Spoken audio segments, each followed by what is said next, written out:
விடுதலை சிறுத்தைகள் கட்சி பொது தொகுதியில் நாடாளுமன்ற தேர்தலில் போட்டியிடுவதற்கு விருப்பம் தெரிவித்திருப்பதாக ஒரு தகவல் வெளியாகி அதனால் தான் இந்த இழுபறி நீட்டித்துக் கொண்டிருக்கிறது என்று கூறப்படுகிறது. பொது தொகுதியில் விசிகாவின் வெற்றி எம்பி எலெக்ஷனில் சாத்தியமா சார்? முதலில் பொது தொகுதியில் விசிகா கேட்கிறது என்கின்ற கோணத்திலேயே கேள்விகளை முன்வைப்பது இது ஒரு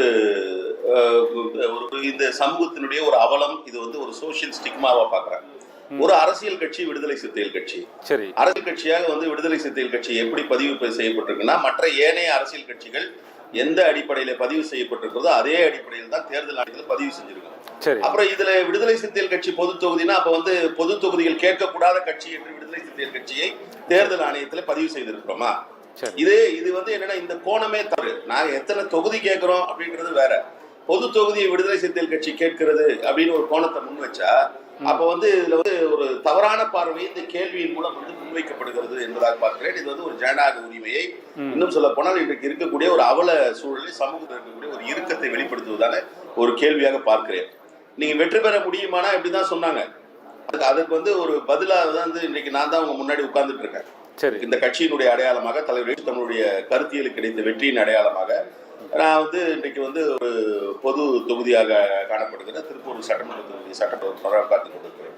நீங்க அப்படிதான் பொது தொகுதியில ஓட்டுவாங்களா அல்ல வெற்றி பெற முடியுமா என்கின்ற கேள்விகள் எல்லாம் முன்வைக்கிறோம்.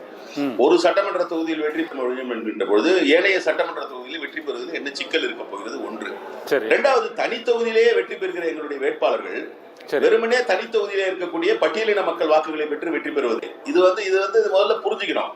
நீங்க பொது தொகுதியிலையும் பட்டியலின மக்களும் பட்டியலினம் அல்லாதவர்களும் ஓட்டு போடுறாங்க. தனி தொகுதியிலேயே பட்டியலினம் வாக்களிக்கிறார்கள், பட்டியலினத்தில் சாராதவர்கள் வாக்களிக்கிறார்கள். அப்புறம் இதுல எங்கிருந்து உங்களுக்கு இது மாதிரியான ஒரு வேறுபாடு வருது, இது மாதிரியான ஒரு சிந்தனை வருகிறது என்கின்ற ஒரு கேள்வி எடுக்கிறது. ரெண்டு தொகுதியிலையும் கலந்த மக்கள் தான், ரெண்டு தரப்புல பட்டியலின மக்கள், பட்டியலத்தை சாராத மக்கள், நீங்க சொல்லுவது மாதிரி இருக்கக்கூடிய இடைநிலை சமூகத்தை சார்ந்த மக்கள் இருக்கிறாங்க.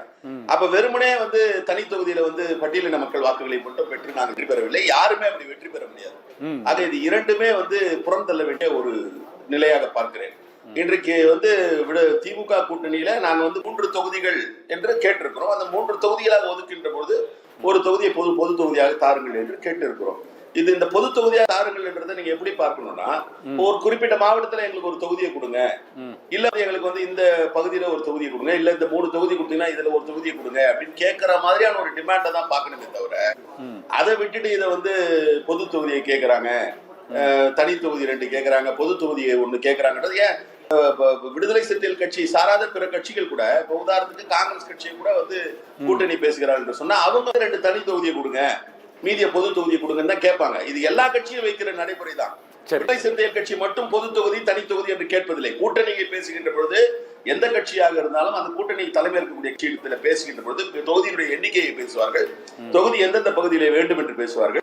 அவங்களும் எத்தனை தனி தொகுதி வேணும், எத்தனை பொது தொகுதி, எப்படி நீங்க விடுதலை சிறுத்தைகள் கட்சி ஒரு பொது தொகுதி கேட்கிறதாமே என்று சொல்கிறீர்களோ அதே போன்று நீங்கள் காங்கிரஸ் கட்சியை பார்த்து என்ன நீங்க 2 தனி தொகுதியை கேட்கிறீர்களாமே, கம்யூனிஸ்ட் கட்சியை பார்த்து என்ன நீங்க ஒரு தனி தொகுதியை கேட்கிறீர்களாமே, ஏனைய பிற கட்சிகளை பார்த்து என்ன நீங்க இந்த மாதிரி ஒரு தனி தொகுதியை கேட்கிறீங்களா? கேட்கல. அது அப்சர்டான கொஸ்டின். அதை நாம கடந்து போக வேண்டியதுதான். விடுதலை சிறுத்தைகள் கட்சி எப்படி ஒவ்வொரு கட்டத்தையும் தாண்டி வந்திருக்கிறதோ இந்த கட்டத்தையும் மிக அழுத்தமாக வலுவாக தாண்டி வரும்.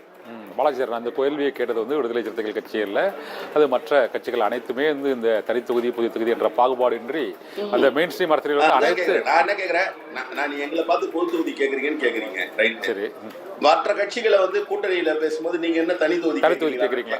உண்மைதான், நல்ல வாதம், உண்மைதான். உங்க வாதத்தை உண்மையிலே நான் ஏற்றுக்கொள்கிறேன். இந்த சமூக நீதி அரசியல் இது போன்ற விமர்சனங்கள் செய்திகள் பரப்பப்படுவது அது ஒரு விமர்சனபூர்வமான கருத்து. நான் ஒரு கேள்வியாக அதை உங்களிடம் முன்வைத்தேன். நீங்கள் கூறிய கருத்தை முற்றிலுமாக அதை ஏற்றுக்கொள்கிறோம். விடுதலை சிறுத்தைகள் கட்சி மட்டுமல்ல, மற்ற கட்சிகளுமே இது போன்ற தனித்தொகுதி பொது தொகுதி என்ற பிரச்சனையை எழுப்பவில்லை. அவர்கள் எழுப்பியதாக யாரும் கேட்கவும் இல்லை. அது தொடர்பான செய்தியும் வரவில்லை. விசிகா என்றவுடன் தான் இந்த செய்தி பரப்பப்பட்டு வருகிறது. அதைத்தான் நான் கேட்டேன். 1